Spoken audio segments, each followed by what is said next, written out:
제가 우리 교신 하나님 말씀은 잠언 22장입니다.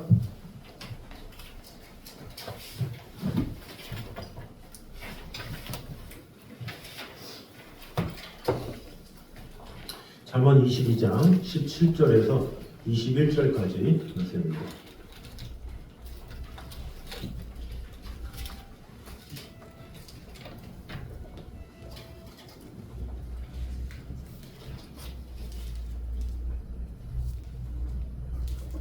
잠언 22장 17절에서 21절까지 말씀입니다. 교독하도록 하겠습니다. 너는 귀를 기울여 지혜 있는 자의 말씀을 들으며 내 지식에 마음을 둘지어다. 이것을 내 속에 보존하며 내 입술 위에 함께 있게 하니 아름다우니라. 내가 내게 여호와를 의뢰하게 하려 하여 이것을 오늘 특별히 내게 알게 하였노니 내가 모략과 지혜의 아름다운 것을 너를 위해 기록하여. 네, 같이 읽겠습니다. 내가 진리의 확실한 말씀을 깨닫게 하며 또 너를 보내는 자에게 진리의 말씀으로 화답하게 하려 함이 아니냐. 아멘. 자, 오늘 말씀은 계속해서 이 솔로몬이 주는 그런 교훈에 대해서 보도록 하겠습니다.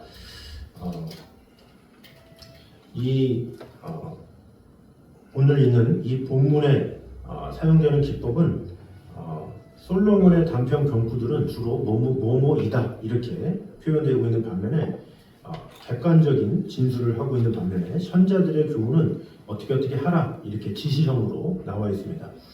그래서 오늘 계속되는 말씀은 솔로몬의 교훈이기 때문에 무엇이다 하리라 아니냐 이렇게 말을 하고 있죠. 이런 맥락하에 본단락은 교훈의 경청을 권면하고 교훈의 근본 목적을 제시하고 있고 또 선자들의 교훈 선집의 이 머릿말에 해당한다고 볼 수가 있습니다. 그래서 오늘 읽었던 17절과 18절은 선자들의 교훈을 정청하고 명심해야 할 것을 권면하고 있고 또 19절에서 21절까지는 교훈을 주는 근본 목적이 나와 있습니다. 그것이 바로 무엇이냐? 여호와를 의뢰하기 위해서 여호와를 경외하는 신본주의적 지혜를 갖게 하는 것이 선지자들의 이 교훈을 말하는 목적이다라는 것입니다. 이것은 하나님께서 성경을 기록하여 인생에게 주신 목적과도 일맥상통하는 것으로서 하나님의 계시와 말씀이 성경 속에 인생을 복되게 하는 참된 지혜가 담겨 있음을 이제 보여준다고 할 수가 있습니다. 그럼 오늘 주시는 은혜를 나누도록 하겠습니다. 먼저 신령한 지혜와 은혜로 채움받아 향기와 빛을 발하는 성도가 되어야 함을 보여주고 있습니다. 우리 17절, 18절 우리 두 구절을 한 목소리로 같이 들어보겠습니다. 너는 귀를 기울여 지혜 있는 자의 말씀을 들으며 내 지식에 마음을 둘지어다. 이것을 내 속에 보존하며 내 입술 위에 함께 있게 하니 아름다우니라. 아멘. 자, 본문은 무엇입니까? 우리가 신령한 지혜의 말씀을 접하게 될 때 가져야 할 네 가지 단계를 정확하게 구분하면서 설명하고 있습니다. 먼저 무엇입니까? 말씀을 잘 듣고 또 묵상하고 또 간절함으로 사모하고 열망함으로 인격화하다가 또 입으로써 다른 이들에게 전수해라 이렇게 말을 하고 있는 것이죠. 특별히 여기에 18절에 이것을 내 속에 보존하며 그러는데 이 속은 이 많은 사람의 신체 중인 하나인 이 배를 말합니다. 그래서 이 배는 위나 장이 입으로 섭취되는 음식물을 하나에 누수 없이 보존하고 그 영양분을 충분히 섭취한 후에 밖으로 내어보내는 것처럼 말씀을 막연히 듣고 흘려보낼 것이 아니라 주의를 집중하고 하나라도 새어나가지 않도록 보존해라. 새어나가지 않도록 내 몸에 배도록 해라 이렇게 강조하는 것이라고 볼 수가 있습니다. 고린도후서 4장 7절에 보면 우리가 이 보배를 질그릇에 가졌으니 이는 능력의 심히 큰 것이 하나님께 있고 우리에게 있지 아니함을 알게 하려 함이라 이렇게 말을 하고 있죠. 즉 하나님의 신령한 지혜를 받은 성도들은 보배를 담은 질그릇에 비유될 수 있습니다. 또한 이런 말씀을 통해서 인간이 하나님으로부터 말미암은 신령한 지혜와 은사를 받아서 보존하는 도구로 창조되었다라는 것을 알 수가 있죠. 그래서 우리가 그 도구기 때문에 그것을 마음속에 깊이 있게 새겨서 너의 것으로 삼아라 이렇게 하는 말씀이라고 볼 수가 있죠. 자, 그런데 이런 것을 보면 성경 말씀에 비추어 볼 때 우리는 부끄러운 모습이 많이 있죠. 왜 그렇습니까? 신령한 지혜를 소유할 질그릇으로 창조되었음에도 불구하고 우리의 내면이 말씀보다는 다른 악하고 더러운 것들로 가득하기 때문에 그렇다라는 거죠. 말씀을 들으면 잘 흘러보내고 또 그 외의 것은 기억하고 그런 것이 인간의 잘못된 습성이라고 할 수가 있죠. 세상의 어떤 영향력에 대해서는 잊어버리지 않는데 하나님의 말씀에 대해서는 쉽게 잊어버리는 것, 그것이 우리의 잘못된 오류라고 할 수가 있습니다. 그래서 이스라엘 백성들이 이런 모습이 있었기 때문에 예레미야 4장 13절에 보면 너의 악한 생각이 너의 속에 얼마나 오래 머물겠느냐 이런 엄중한 책망을 들었죠. 그러니까 이스라엘 백성들은 하나님의 약속을 가지고 그 약속대로 살아가야 되는데 그 약속보다는 다른 것에 심취가 되어서 하나님의 이 말씀을 온전히 받아들이기보다는 자기들의 유익, 자기들의 기쁨만을 가지고 받았던 경우가 많이 있죠. 그래서 하나님의 의도를 완전히 벗어나게 지금도 살아가 있는 모습을 볼 수가 있습니다. 고린도전서 3장 17절에 보면 누구든지 하나님의 성전을 더럽히며 누구든지 하나님의 성전을 더럽히면 하나님이 그 사람을 멸하시리라 이렇게 말씀하고 있죠. 그러니까 우리는 하나님의 말씀을 담은 거룩한 그릇이기 때문에 그 그릇을 훼손하지 말고 잘 보존해라, 잘 활용해라 이렇게 볼 수가 있습니다. 그래서 우리는 온갖 더러운 생각들을 말끔히 벗어버리고 오직 하나님의 말씀으로 채워지는 것, 충만해지는 것, 그것이 우리 성도들이 해야 될 중요한 일이다라는 것입니다. 그래서 우리 안에 말씀의 생명수와 성령의 기름들로 가득 채워져서 어떤 일이 있다 할지라도 진정한 신앙인은 고난과 어려움이 닥치면 어떻습니까? 고난과 어려움이 닥치면 그 그릇이 깨지면 어떻게 됩니까? 그 그릇이 물론 깨질 리는 없겠지만 그 그릇의 훼손됨이 일어나면 그 안에 향기가 있는 사람은 향기를 바라죠. 그러나 그 안에 오물이 가득한 사람은 그 그릇이 깨지는 순간 오물을 바랄 수밖에 없다라는 거죠. 그래서 우리 안에 내 뱃속에 내 몸 안에 무엇을 마음속에 품고 있느냐 이것이 중요한데 이 솔로몬이 이야기하는 것은 말씀을 마음속에 깊이 새기고 그 말씀이 너를 좌지우지하도록 하라. 그 말씀이 너를 주관하도록 하라. 이렇게 말을 하고 있는 것이죠. 우리 안에 말씀이 있을 때 그 말씀으로 우리가 판단하게 되고 말씀으로 사람들을 권면하게 되고 말씀으로 깨우칠 수 있기 때문에 항상 우리 안에 말씀이 새로워지고 그 말씀으로 무장되어야 함을 말해주고 있는 것이죠. 그래서 우리 모두가 세상에 많은 지식을 소유하기 위해서 많은 책을 보고 많은 연구도 하고 이런 것도 중요하겠지만 그 무엇보다 하나님의 말씀을 깊이 있게 새겨서 그것을 무기 삼아서 그 하나님의 말씀으로 내 자신이 거룩하게 보존되며 다른 이들도 그 말씀으로 세우기에 힘쓰는 저와 여러분 되시기를 주님의 이름으로 축원합니다. 두 번째는 하나님의 말씀은 삶에 적용되고 전파될 때 참된 빛과 능력을 발휘한다라는 사실을 볼 수가 있습니다. 우리 18절 말씀 다시 한번 보도록 하겠습니다. 시작. 이것을 내 속에 보존하며 내 입술 위에 함께함이 유쾌함이 아름다우니라. 아멘. 자, 내 속에 보존하며 그다음에 너의 입술 위에 함께 있게 함이 아름답다 이렇게 이야기하고 있죠. 그러니까 하나님의 말씀을 마음속에 두는 것에서 끝나지 말고 입술로 표현하라 이런 말이죠. 그럼 입술로 표현하라 이것은 세 가지 차원의 뜻이 있습니다. 첫 번째는 언제나 말씀을 외우고 이것을 스스로 적용하라라는 거죠. 그러니까 말씀을 자꾸 익히고 자꾸 보고 암송하기도 하고 또 적용하기도 하고 그래서 그 말씀이 살아 역사하도록 하라라는 거죠. 그러니까 대부분의 성도들은 말씀을 듣고 그저 그렇구나 뭔가 마음에 들면 끄덕이고 그렇지 않으면 뭐 그냥 아무 감각이 없이 가는 경우가 많이 있죠. 그러나 거기서 끝나지 말고 자꾸 읊조리고 다시 생각하고 묵상하고 적용하고 이렇게 하라는 거죠. 그러면 둘째로 뭐냐? 그 더 나아가서 성도들과 대화를 나눌 때도 항상 말씀을 앞세우라라는 거죠. 그러니까 성도들과 모여서 대화를 할 때도 말씀이 중심이 돼야 된다는 거죠. 간증을 이야기하고 하나님의 은혜를 얘기하고 하나님의 사랑을 얘기하고 축복을 얘기하고 이런 것이 있을 때 하나님께서 은혜 주시고 함께 하신다라는 것을 말하고 있는 것이죠. 그러니까 늘 화제의 중심은 하나님이 돼야 된다는 거죠. 뭐 무조건 하나님만 얘기해라 이게 아니라 어떻게 보면 우리가 많은 이야기도 할 수 있겠죠. 여러 가지 상황도 얘기하고 재미있는 이야기도 할 수 있겠지만 그러나 그 화제의 중심은 하나님의 말씀이 되어야 된다. 그것을 말하는 거죠. 세 번째로는 세상 사람들을 만났을 때도 말씀을 입술로 표현해야 한다라는 거죠. 그러니까 더 나아가서 전도와 선교를 의미한다라고 볼 수가 있습니다. 그러니까 결국 본절은 말씀을 듣되 이를 마음에만 담아둘 것이 아니라 삶에 구체적으로 적용하고 또 세상으로 나아가서 부지런하게 증거해라 이런 표현이라고 볼 수가 있습니다.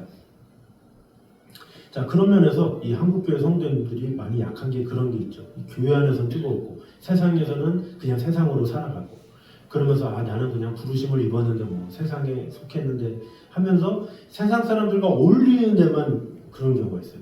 이 사람하고 관계가 돼야 말씀을 전하지 이러면서 관계에만 힘쓰고 말씀을 끝까지 전하지 않고 하는 경우가 많이 있죠. 그러나 성경에서는 그렇게 말하지 않는다는 거죠. 말씀을 전하기에도 힘써라. 하나님에 대해서 증거하기에도 힘써라. 하나님을 나타내기에 힘써라. 이렇게 말을 하고 있는 것이죠. 말씀을 교회의 울타리에만 머물러 있지 말고 그 말씀이 밖에서도 전달될 수 있도록 마음을 다해라. 이렇게 말하고 있는 것입니다. 그래서 우리는 개인적으로 살아있는 신앙생활을 하기 위해서뿐만 아니라 교회의 부흥과 선교의 사명을 완수하기 위해서라도 항상 어떻게 하면 나의 입술의 열매를 통해서 다른 이들에게 복음이 전파되게 할까 그것을 늘 고민하며 나아가는 것 그것이 진정한 성도의 모습이요 태도다라는 것을 우리는 알아야 합니다. 군인이나 운동선수가 필요한 게 뭡니까? 훈련이죠. 그 훈련이 뭡니까? 적용하는 연습이에요. 현실에 적용하는 연습. 자, 그런데 그 현실에 적용하는 연습 중에 가장 그 핵심이 뭡니까? 보통 훈련이나 이 선수들이 보면 보통 때는 잘해. 그러다가 대회 나가면 잘 못하는 경우가 있죠. 대회 나가면 그래도 하는데 갑자기 관중들이 막 많이 있으면 못하는 경우가 있어요. 그게 무엇입니까? 경험 부족인 거예요.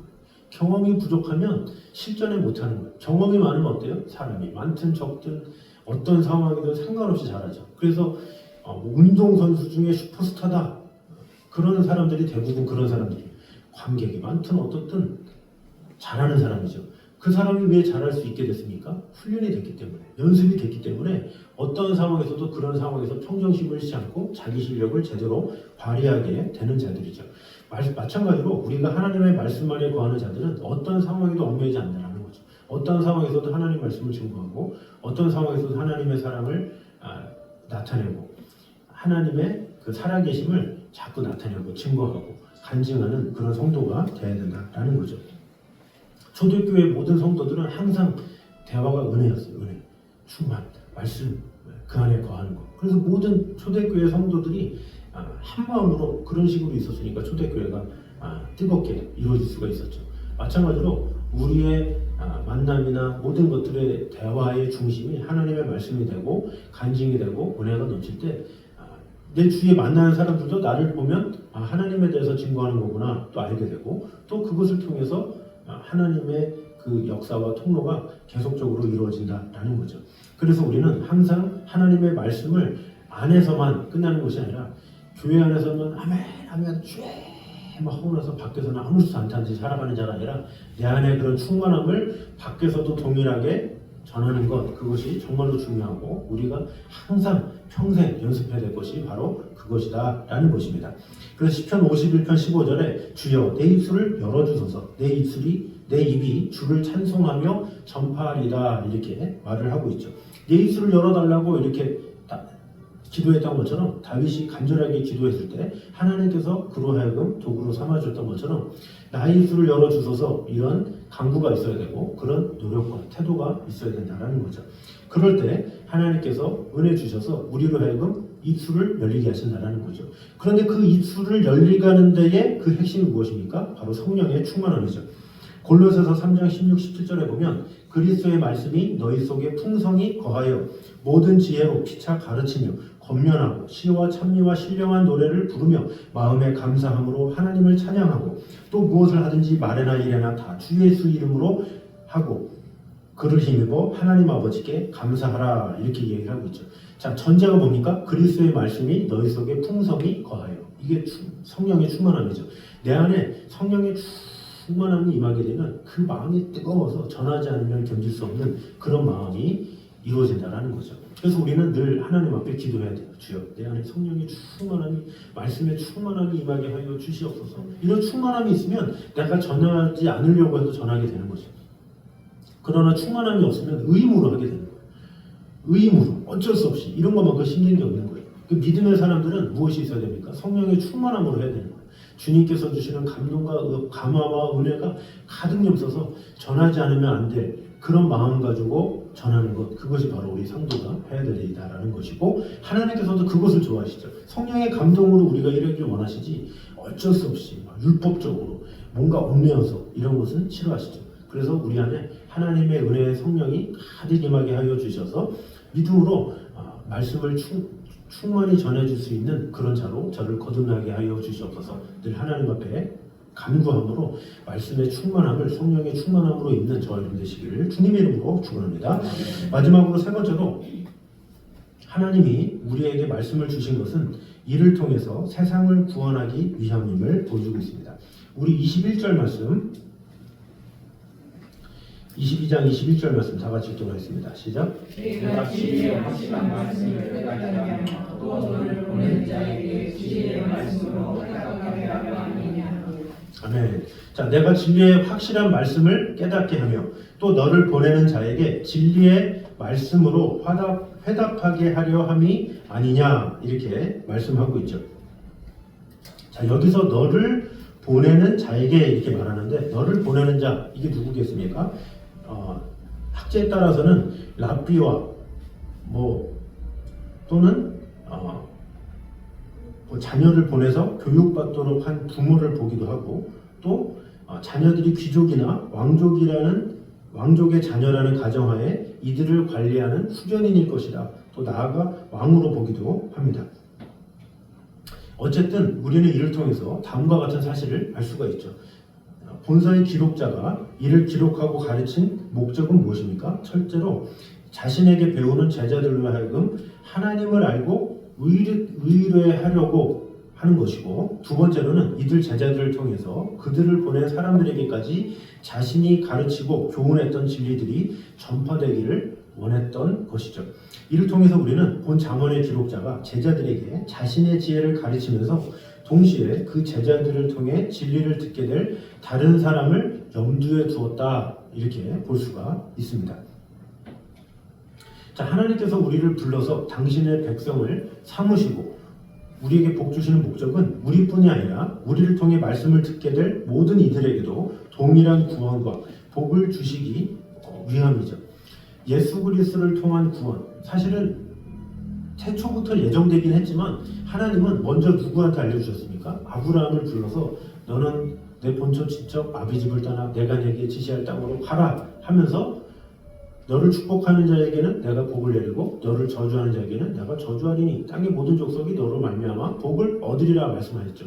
아브라함으로 말미암아 자손이 이루어지고 그 자손으로 말미암아 하나님의 나라가 이루게 하려는 것이 하나님의 뜻이었죠. 그러나 이스라엘 백성들이 불순종했죠. 그 불순종함으로 하나님께서 예수 그리스도를 보내셔서 우리를 아브라함의 자녀로 삼아주셔서 우리로 하여금 하나님의 일을 감당하게 하셨다라는 것을 우리는 알아야 합니다. 그래서 우리 한국교회의 목적은 무엇입니까? 복음을 통해서 구원을 받고 나 자신의 신앙생활에서 뛰어넘어서 다른 이들에게 복음을 전하는 데 마음을 다해라, 이렇게 볼 수가 있죠. 그런데 대부분 보면 이 성도들의 이 몇몇은 어떤 자신들의 신앙생활만 잘 채우려는 경우가 많이 있어요. 나만 잘 믿으면 되지, 내가 신실하게 잘 믿으면 되지, 내 자녀들만 잘 세우면 되지. 그것도 귀한 것이겠지만 하나님께서 원하시는 것은 나 자신뿐만 아니라 내 다음 세대가 잘 세워질 수 있도록 마음을 다하는 것, 그것이 더욱더 중요한 것이고, 나뿐만 아니라 다른 이들도 하나님의 사랑 안에 거할 수 있도록 최선을 다하는 것, 그것이 바로 하나님께서 우리에게 복음을 주신 목적이다라는 거죠. 그래서 하나님이 주신 그 복음을 어떻게 하면 전파하기에 힘쓰느냐, 그것에 따라서 그 교회가 더욱더 강성해지고 은혜 가운데 거하게 되고, 또 그것을 그냥 나 혼자 신앙생활 잘하면 되지 이런 식으로 머무르게 되면 계속 그렇게 머무를 수밖에 없다라는 거죠. 이번 주에 저기 산돌교회에 전도 모임이 있어서 한번 갔었어요. 거기서 이제 산돌교회 그 목사님이 주한장로교회에서 오래 있었던 분이고, 그래서 이제 여러 가지 상황을 많이 듣고 서로 목사님들끼리 전도에 대해서 대화하고 이렇게 하는 과정에서 한 이야기를 들었는데, 어떤 면 단위의 어떤 교회가 있었대요. 근데 그 교회가 세 개가 있는데 그 면 단위의 인구가 2,000명밖에 없는데 연세가 막 들다 보니까 매년 20%씩 줄어든대요. 그 인구가. 그러니까 지금은 이제 거의 1,000명도 안 남은 그런 상황인 거죠. 2,000명이었던 데가 1,000명도 안 남은 10년이 지난 다음에. 근데 그 10년이 지나면서 세 교회를 알고 있었대요. 세 교회를 알고 있었는데 한 교회는 100명이었고 또 한 교회는 50명이었고 또 한 교회는 45명이었고, 그런데 그 교회마다 특징이 있더래요. 근데 그 교회 특징 중에 한 교회가 이 100명 있던 교회는 안주한 거예요. 이 정도 있으면 됐겠지. 이 면에 사람도 별로 없는데 우리가 뭘 하겠어. 그냥 우리끼리 그냥 편하게 있다가 이렇게 하자. 이런 생각을 한 거죠. 그러면서 교회 안에서는 으쌰으쌰 재밌게 즐겁게 하지만 복음을 전하지 않고 그대로 남아있던 그런 교회가 있었고, 또 어떤 그 50명 있던 교회는 가만히 있을 수는 없고 1년에 한 번은 전도 모임 좀 하자 이렇게 해서 했던 교회가 있고, 또 한 45명 있는 교회는 좀 더 열심히 해서 열심히 복음을 전하자 이렇게 했던 교회가 있었대요. 근데 시간이 지나면서 당연히 20%씩 준대요. 모든 교회가 다 그렇대요. 20%씩 준대요. 왜냐면 연세가 많고 상황이 있고 이사도 가고 이러다 보면 20%가 주는데, 그것을 충당할 수 있는 게 이 전도의 힘과 이런 건데, 안주했던 교회가 있고 또 열심히 전도했던 교회가 있고, 또 그랬는데 10년이 지나고 나서 보니까 100명이었던 교회는 50명 이하로 줄었대요. 50명 이하로 줄어서 거의 한 30명 정도도 안 남은 그런 교회가 됐고, 오히려 열심히 했던 45명의 교회가 120명이 돼가지고 더 다음 세대들도 세워지게 됐더라. 그 원인이 뭐냐? 그러나 저러나 열심히 복음도 전하고 열심히 나가서 하나님의 은혜를 나눴더니 그 면에서 사람들도 별로 없지만 그래도 하나님께서 은혜 주셔서 회복해 하시고 변화시켜 주셨다, 이런 얘기를 들었습니다.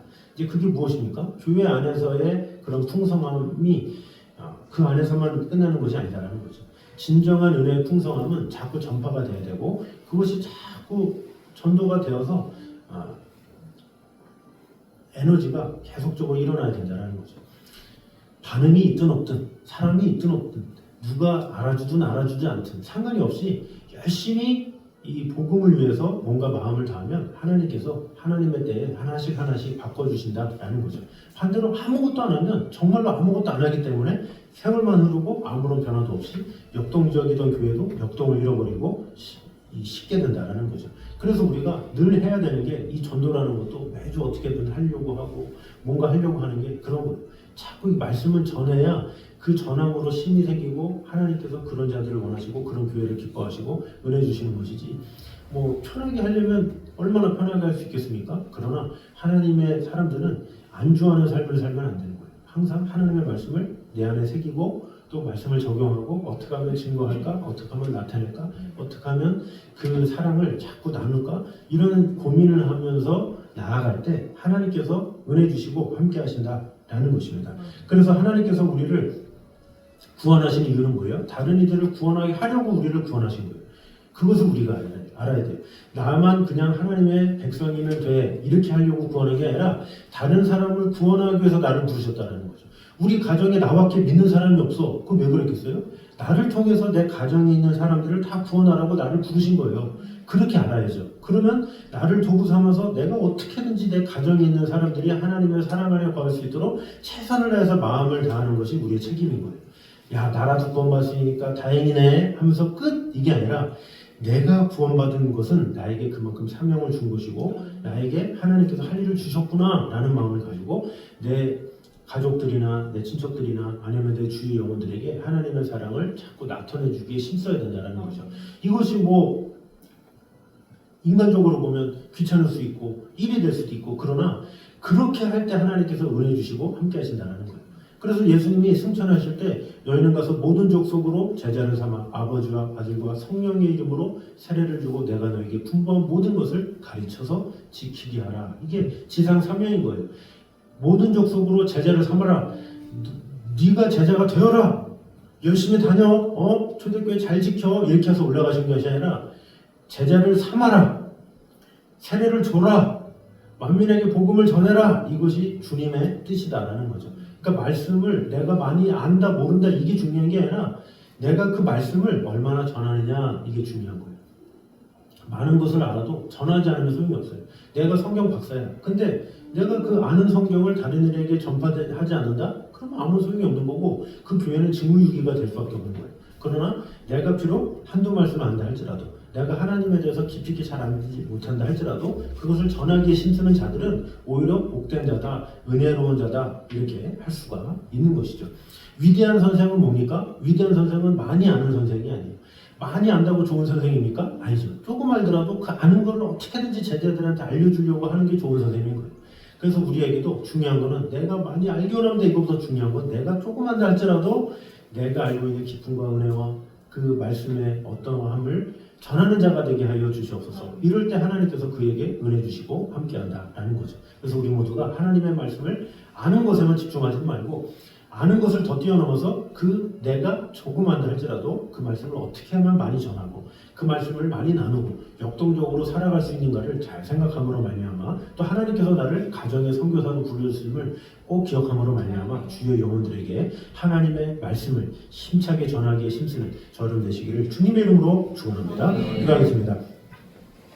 내가 복음을 전할지라도 자랑할 것이 없음은 내가 부득불 할 일임이니라. 만일 복음을 전하지 아니하면 내게 화가 있을 것이니라. 사도 바울의 고백처럼 우리 또한 항상 복음을 전하며 하나님의 사랑을 나타내는 우리 성도들 되게 하여 주시옵소서. 하나님의 은혜와 평강이 가득 임하게 하여 주셔서 하나님의 말씀이 우리 안에 거할 때 우리는 충만함으로 살아갈 수가 있습니다. 아버지 하나님께서 주시는 그 말씀의 힘으로 능력으로 늘 승리하며 나아가는 자가 되게 도와주시고 어떠한 상황에서도 하나님께서 주시는 은혜만을 바라보며 나아가는 성도들 되게 하여 주시옵소서. 오직 하나님께서 주시는 말씀을 헛되이 버리지 아니하고 그 말씀이 살아 역사할 수 있도록 우리 자신이 깨어서 하나님의 사랑 안에 거하는 성도들 되게 하여 주시옵소서.